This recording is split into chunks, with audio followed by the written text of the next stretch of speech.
Hi hello ನಮಸ್ತೆ ಯೋಗಿತಾ ಗೀತಾ ಬ್ಲಾಗ್ಸ್ಗೆ ಸ್ವಾಗತ. ಎಲ್ಲರೂ ಹೇಗಿದ್ದೀರಾ? ನೀವೆಲ್ಲರೂ ಚೆನ್ನಾಗಿದ್ದೀರಾ ಅಂತ ನಾನು ಅಂದ್ಕೊಂಡಿದ್ದೀನಿ, ಮತ್ತು ನಾನು ಚೆನ್ನಾಗಿದ್ದೀನಿ. ಇವತ್ತು ಬೆಳಗಿನ ತಿಂಡಿ ಬಂದು ಕುಂಬಳಕಾಯಿ ಪಲ್ಯ ಚಪಾತಿ ಮಾಡಿದ್ದೆ. ಮಾಡಬೇಕಾದ್ರೆ ಹಾಗೆ ವಿಡಿಯೋ ಮಾಡೋಣ ಅಂತ ಅನ್ನಿಸ್ತು. ಆಮೇಲೆ ಕುಂಬಳಕಾಯಿಯಿಂದ ಆಗುವ ನಮ್ಮ ದೇಹಕ್ಕೆ ಆಗುವ ಪ್ರಯೋಜನಗಳು ಅದನ್ನು ತಿಳಿಸೋಣ ಅಂತ ಅನ್ನಿಸ್ತು. ಅದಕ್ಕೋಸ್ಕರ ಈ ವಿಡಿಯೋ ಮಾಡ್ತಾಯಿದ್ದೀನಿ. ಫಸ್ಟು ನಾನು ಕುಂಬಳಕಾಯಿ ಪಲ್ಯ ಹೇಗೆ ಮಾಡ್ತೀನಿ ಅನ್ನೋದನ್ನ ಫಸ್ಟು ಬೇಗ ಹೇಳ್ಬಿಡ್ತೀನಿ. ಮತ್ತು ಕುಂಬಳಕಾಯಿ ತಿನ್ನೋದ್ರಿಂದ ನಮಗೆ ನಮ್ಮ ಆರೋಗ್ಯಕ್ಕೆ ಎಷ್ಟೆಲ್ಲ ಬೆನಿಫಿಟ್ ಇದೆ, ಮತ್ತು ಕುಂಬಳಕಾಯಿ ಬೀಜ ತಿನ್ನೋದ್ರಿಂದ ಎಷ್ಟೆಲ್ಲ ಬೆನಿಫಿಟ್ ಇದೆ ಅಂತ ನಿಮಗೆ ತಿಳಿಸೋಣ ಅಂತ ಇದ್ದೀನಿ. ನನಗೆ ಗೊತ್ತಿರೋದನ್ನ ನಾನು ತಿಳಿಸ್ತೀನಿ. ನೋಡಿ, ಫಸ್ಟು ನಾನು ಕುಂಬಳಕಾಯಿ ಪಲ್ಯ ಹೇಗೆ ಮಾಡೋದು ಅನ್ನೋದನ್ನ ಹೇಳ್ತೀನಿ. ಫಸ್ಟು 2 ಸ್ಪೂನ್ ಎಣ್ಣೆ ಹಾಕ್ಕೊತೀನಿ. ಎಣ್ಣೆ ಹಾಕ್ಕೊಂಡು ಸಾಸಿವೆ ಹಾಕ್ಕೊತೀನಿ. ಸಾಸಿವೆ ಹಾಕ್ಕೊಂಡಾದ್ಮೇಲೆ ಕಡಲೆಬೇಳೆ ಹಾಕ್ಕೊತೀನಿ. ಕಡಲೆಬೇಳೆನ ಸ್ವಲ್ಪ ಫ್ರೈ ಮಾಡ್ಕೊತೀನಿ. ಫ್ರೈ ಮಾಡಿಕೊಂಡು ಸಪ್ರೇಟಾಗೆ ಒಂದು ಪ್ಲೇಟ್ಗೆ ಎತ್ತಿಕ್ಕೊತೀನಿ. ಯಾಕೆಂದರೆ ಎಲ್ಲ ಕುಂಬಳಕಾಯಿ ಫುಲ್ ಕಂಪ್ಲೀಟ್ ಇನ್ನೇನು ಇಳಿಸೋ ಟೈಮು ಅನ್ನೋ ಟೈಮಲ್ಲಿ ಮಾತ್ರ ನಾನು ಕಡಲೆಬೇಳೆ ಹಾಕೋದು. ಯಾಕೆಂದರೆ ಕ್ರಿಸ್ಪಿ ಹೊರಟೋಗುತ್ತೆ ಅನ್ನೋ ಕಾರಣಕ್ಕೋಸ್ಕರ ಸಪ್ರೇಟಾಗಿ ಎತ್ಕೊತೀನಿ. ಜೊತೆಲೇ ಹಾಕ್ಬಿಟ್ರೆ ಬೇಳೆ ಎಲ್ಲ ಬೆಂದೋಗ್ಬಿಡುತ್ತಲ್ವ, ಅದು ಚೆನ್ನಾಗಿರಲ್ಲ ತಿನ್ನೋಕ್ಕೆ ಅನ್ನೋ ಕಾರಣಕ್ಕೋಸ್ಕರ.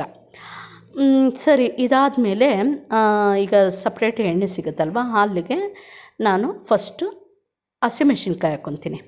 ಹಸಿಮೆಣ್ಸಿನ್ಕಾಯಿನ ಚೆನ್ನಾಗಿ ಫ್ರೈ ಮಾಡ್ಕೊತೀನಿ. ಫ್ರೈ ಮಾಡ್ಕೊಂಡ್ಮೇಲೆ ಈರುಳ್ಳಿ ಹಾಕ್ಕೊತೀನಿ. ಈರುಳ್ಳಿನ ಚೆನ್ನಾಗಿ ಫ್ರೈ ಮಾಡ್ಕೊತೀನಿ. ಅದು ಫ್ರೈ ಮಾಡ್ಕೊಂಡಾದ್ಮೇಲೆ ಕುಂಬಳಕಾಯಿನ ಹಾಕ್ತೀನಿ. ಕುಂಬಳಕಾಯಿನ ಕಟ್ ಮಾಡಿರೋದನ್ನ ಹಾಕ್ಬಿಟ್ಟು ಚೆನ್ನಾಗಿ ಫ್ರೈ ಮಾಡ್ಕೊತೀನಿ. ಅದು ಇನ್ನೇನು ಮುಕ್ಕಾಲು ಭಾಗ ಬೆಂದೈತೆ ಅನ್ನುವಾಗ ನಾನು ಟೊಮೆಟೊ ಹಣ್ಣು ಹಾಕ್ಕೊತೀನಿ. ಒಂದು ಟೊಮೆಟೊ ಹಣ್ಣು ಅಷ್ಟು ಕಟ್ ಮಾಡಿ ಇಟ್ಕೊಂಡಿರ್ತೀನಿ. ಆ ಟೊಮೆಟೊ ಹಣ್ಣನ್ನ ಹಾಕ್ತೀನಿ. ಅದು ಚೆನ್ನಾಗೇ ಬೇಯ್ತಾ ಇದೆ ಅನ್ನುವಾಗ, ಟೊಮೆಟೊ ಹಣ್ಣು ಅಷ್ಟೇ ಬೇಯ್ತಾ ಇದೆ, ಅದು ಸ್ವಲ್ಪ ಕಲಸೋಗೈತೆ ಅನ್ನೋ ಆ ಥರ ಲೆವೆಲ್ಗೆ ಬಂತು ಅಂದಾಗ ಕಾಯಿ ತುರಿ ಹಾಕ್ಕೊತೀನಿ. ಅಂದರೆ ತೆಂಗಿನಕಾಯಿ ತುರಿ ಅದು ಹಾಕ್ಕೊತೀನಿ. ಮತ್ತು ಕೊತ್ತಂಬರಿ ಸೊಪ್ಪು ಹಾಕ್ಕೊತೀನಿ. ಮತ್ತು ಇನ್ನೊಂದು ಬೇಯಬೇಕಾದ್ರೆ ಉಪ್ಪು ಹಾಕ್ಕೊಂಡಿರ್ತೀನಿ. ಎಲ್ಲ ಹಿಂಗೆಲ್ಲ ಚೆನ್ನಾಗೆ ಮಿಕ್ಸ್ ಮಾಡ್ಕೊಂಡ್ಮೇಲೆ ಫುಲ್ ಕಂಪ್ಲೀಟ್ ಕುಂಬಳಕಾಯಿ ಆಗುತ್ತೆ. ಇಷ್ಟು ನಾನು ಮಾಡೋದು ಕುಂಬಳಕಾಯಿ ಪಲ್ಯನ ನಾನು ಮಾಡೋದು ಹೀಗೆ. ಮತ್ತು ನೀವೆಲ್ಲ ಹೇಗೆ ಮಾಡ್ತೀರಾ ಅಂದ್ಬಿಟ್ಟು ಕಮೆಂಟ್ ಮಾಡಿ. ಅದು ನೋಡಿಕೊಂಡು ನಾನು ಸ್ವಲ್ಪ ಚೇಂಜಸ್ ಮಾಡ್ಕೊಬೋದಲ್ವ, ಹೊಸದು ಕಲಿಯೋದ್ರಲ್ಲಿ ತಪ್ಪೇನಿಲ್ವಲ್ಲ, ಅದರಿಂದಾಗಿ ಹೇಳಿ, ಓಕೆನಾ? ಮತ್ತು ಈಗ ನೋಡಿ ಮಾಡ್ತಾಯಿದ್ದೀನಿ, ಇರಲಿ, ಅದಾಗ್ತಾ ಇರಲಿ. ಹಾಗೆ ಕುಂಬಳಕಾಯಿಯಿಂದ ನಮಗೆ ಏನೆಲ್ಲ ಬೆನಿಫಿಟ್ ಇದೆ ಅಂತ ತಿಳ್ಕೊಳ್ಳೋಣ ಬನ್ನಿ. ಆ್ಯಸಿಡಿಟಿ ಮತ್ತು ಹೊಟ್ಟೆ ಉರಿ ಕಮ್ಮಿ ಆಗುತ್ತೆ. ಕುಂಬಳಕಾಯಿ ತಿನ್ನೋದ್ರಿಂದ ಹೊಟ್ಟೆ ಉರಿ, ಆ್ಯಸಿಡಿಟಿ ಅದೆಲ್ಲ ಕಮ್ಮಿ ಆಗುತ್ತೆ.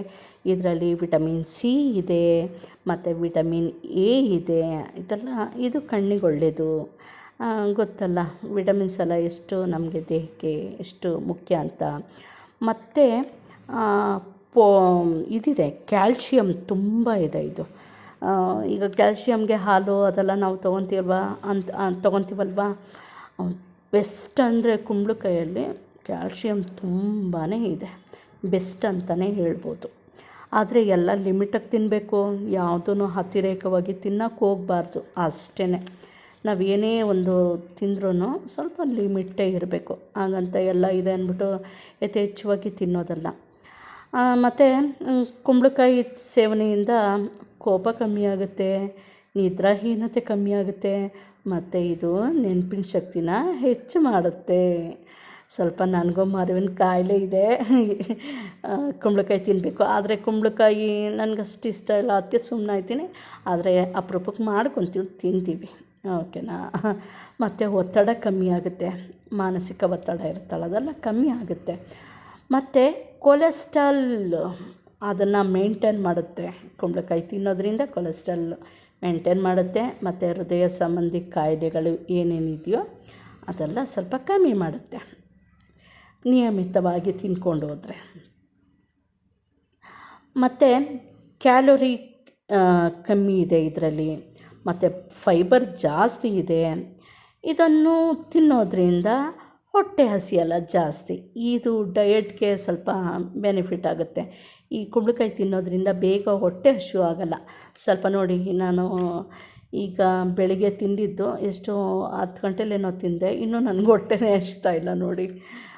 2 ಗಂಟೆ ಹತ್ರ ಆಗ್ತಾಯಿದೆ, ಹೊಟ್ಟೆ ಹಸಿತಾ ಇಲ್ಲ. ಆದರೂ ಊಟ ಮಾಡೋಣ. ಹಂಗೆ ನೋಡಿ, ಹೊಟ್ಟೆ ಹಸಿವು ಕಮ್ಮಿ ಆಗುತ್ತೆ. ಅದರಿಂದಾಗಿ ಇಷ್ಟೆಲ್ಲ ಬೆನಿಫಿಟ್ ಇದೆ ನೋಡಿ. ಮತ್ತು ಕುಂಬಳಕಾಯಿ ಬೀಜ ತಿನ್ನೋದ್ರಿಂದ ಏನೆಲ್ಲ ಪ್ರಯೋಜನ ಗೊತ್ತಾ?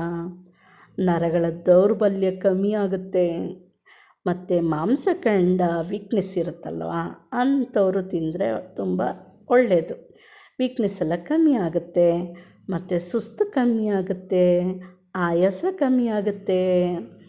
ಮತ್ತು ಚರ್ಮದ ಕಾಂತಿ ತುಂಬ ಹೆಚ್ಚುತ್ತೆ. ಅಂದರೆ ಸ್ಕಿನ್ ಗ್ಲೋ ಆಗುತ್ತೆ, ಮುಖದ ಸ್ಕಿನ್ ಗ್ಲೋ ಆಗುತ್ತೆ. ಕುಂಬಳಕಾಯಿ ಬೀಜ ತಿನ್ನೋದ್ರಿಂದ ಸ್ಕಿನ್ ಗ್ಲೋ ಆಗುತ್ತೆ. ಮತ್ತು ಸುಕ್ಕೆಲ್ಲ ಕಟ್ಟಿರುತ್ತಲ್ವ ನಮ್ಮ ಚರ್ಮಕ್ಕೆ, ಅದೆಲ್ಲ ಕಮ್ಮಿ ಆಗುತ್ತೆ ನಿಯಮಿತವಾಗಿ ತಿನ್ನೋದ್ರಿಂದ.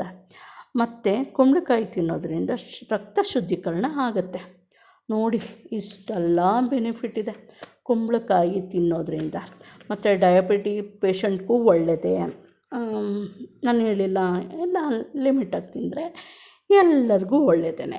ಹಂಗೆ ಇಷ್ಟೆಲ್ಲ ಬೆನಿಫಿಟ್ ಇದೆ ನಾನು ತಿಳ್ಕೊಂಡಿರೋದು, ಮತ್ತು ನಿಮಗೆ ನಾನು ತಿಳಿಸಿರೋದು ನೋಡಿ. ಕುಂಬಳಕಾಯಿ ಪಲ್ಯ ಮಾಡ್ತಾಯಿದ್ದೀನಿ.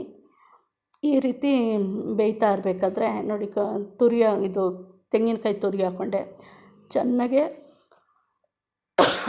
ಯಾಕೋ ಕೆಮ್ಮು ಬರ್ತಿದೆ ನೋಡಿ, ಒಂದೇ ಸಮ ಮಾತಾಡಿದ್ನಲ್ಲ ಅದಕ್ಕೆ ಕೆಮ್ಮು ಬರ್ತಿದೆ ನೋಡಿ. ಆಮೇಲೆ ಹೀಗೆ ಕೊತ್ತಂಬರಿ ಸೊಪ್ಪು ಹಾಕ್ಕೊಬೇಕು, ಎಷ್ಟು ಚೆನ್ನಾಗಿರುತ್ತೆ. ಲಾಸ್ಟಲ್ಲಿ ಕೊತ್ತಂಬರಿ ಸೊಪ್ಪು ಹಾಕ್ಕೊಂಡ್ರೆ ಆ ಫ್ಲೇವರ್ ಇದೆಯಲ್ಲ, ಅದೆಲ್ಲ ತುಂಬ ಚೆನ್ನಾಗಿರುತ್ತೆ. ಘಮ ಘಮ ಘಮ ಘಮ ಅಂತ ಇರುತ್ತೆ ನೋಡಿ. ಕೊತ್ತಂಬರಿ ಸೊಪ್ಪು ಹಾಕ್ಬಿಟ್ಟು ತಿರ್ಗಾ ಇನ್ನೊಂದು ರೌಂಡು ಚೆನ್ನಾಗಿ ಮಿಕ್ಸ್ ಮಾಡ್ಕೊಬೇಕು. ಆಲ್ರೆಡಿ ಎಲ್ಲ ಬೆಂದೋಗಿದೆ ನೋಡಿ, ಎಲ್ಲ ಬೆಂದಿದೆ. ಟೊಮೆಟೊ ಹಣ್ಣು ಮತ್ತು ಕೊತ್ತಂಬರಿ, ಇದರಲ್ಲಿ ಕರ್ಬೇವು ಸೊಪ್ಪು ಕರ್ಬೇವಿನ ಸೊಪ್ಪು ಒಂದು ಇರಲಿಲ್ಲ ಮನೇಲಿ. ಅದೊಂದು ಇದ್ದಿದ್ದರೆ ತುಂಬ ಚೆನ್ನಾಗಿರೋದು.